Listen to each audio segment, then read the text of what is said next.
يلا بينا. ناس كتير بعتت لي على مطعم عنده سندوتشات جامده شويه، قلنا نجربها مع بعضينا.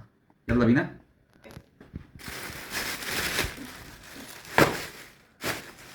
يلا بينا. يلا بينا. الموضوع كبير كده ليه؟ هما كلهم على فكره نفس السندوتش يعني، بس عشان ده هو اللي معاه. هو واحد بس، كل واحد. يركن دول على جنب. يسحب واحد. شيل الكاتشب الكتير ده مش عايزينه. بس نبتدي اول حاجه ايه على الباكت. الباكت شكله جميل. نفتح اول حاجه. هو مش جايبين سلطات.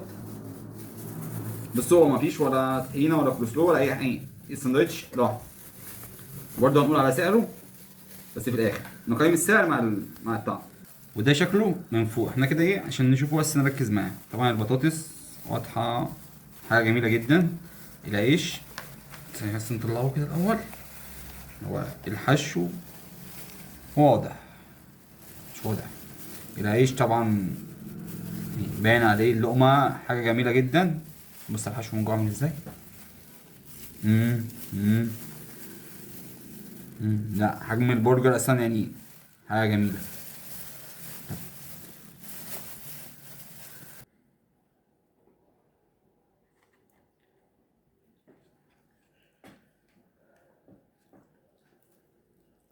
ندوق بقى.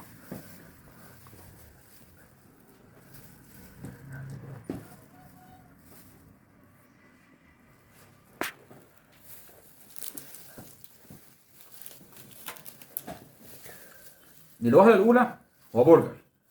الوهله الثانيه هو مش برجر. طعمه مدي شاورما. شاورما بتوابل جميله يعني.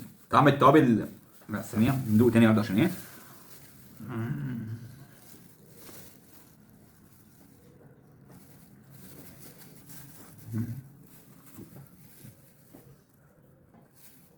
امم انت في حته تانيه. لا شغال هنقول على اسمه. لا العيش حلو. اللحمه مستويه كويس.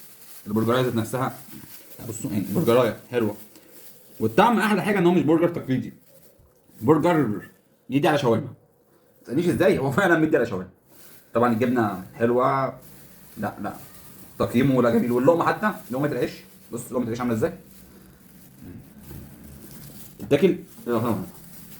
مم. تقييم ممتاز. تقييمي ليه يعني حاجه ممتازه. لا ياخد 10 من 10 حق يتقال يعني. برضه بصوا هنا البطاطس. بص عامله ازاي.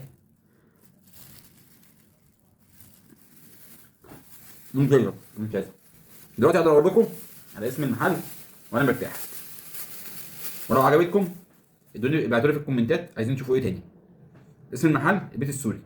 ده اسمه ساندوتش بيف جوسي لوسي.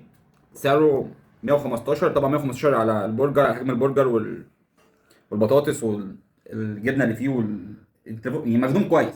مخدوم كويس. مش فلوس والف انا بشوف عليك.